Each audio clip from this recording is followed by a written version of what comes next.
నిర్లక్ష్య కారణంగా మరి ఆమోదించకపోవడం దురదృష్టకరం. ఇది అందుకోసానికి ఏ రాజకీయ పార్టీ అయినా చెప్పిన దాన్ని నిర్వహించాలి, బీసీలకు న్యాయం జరగాలనే ఆలోచనతోన బీసీ జేఏసీ నాయకులు రాష్ట్ర పిలుపు మేరకు మన గ్రామంలో కూడా ప్రతి షాపు కూడా స్వచ్ఛందంగా బంద్ చేయడం జరిగింది.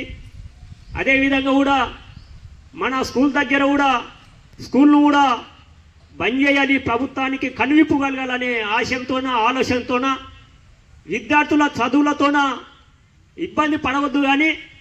కానీ బీసీలకు జరుగుతున్నటువంటి రిజర్వేషన్లు రాజకీయంగా ఎదుగుదలను ఎవరైతే ఆపుతున్నారో వాళ్ళకు కనువిప్పు కలగాలి. అది విద్యార్థి దిశ నుంచి మీరు ఇప్పుడు ఇంటికి వెళ్తేనంటే ఎందుకు లేదు నాయనా స్కూల్ అని మీ తల్లిదండ్రులు అడుగుతారు. ఆ విషయం మీరు స్పష్టంగా చెప్పాలి. ఏంటంటే ప్రభుత్వం 42% రిజర్వేషన్లు అన్నది అది కోర్టు కూడా తిరస్కరించింది. అది ఆమోదించాలని చెప్పేసి బీసీ నాయకులు పార్టీలతో సంబంధం లేకుండా మరి ఈరోజు రాష్ట్రం మొత్తం బంద్ పెట్టిర్రు. నాయన అమ్మ అందుకోసానికి స్కూలు లేదని చెప్పేసి ఈరోజు స్కూల్ దగ్గరికి వచ్చి సార్లకు కూడా అదే విషయం చెప్పి మేము ముందుకు చెప్పడం జరుగుతుంది. ఈ విషయము మరి ఎందుకంటే మనం రాజకీయంగా ఎదగాలి.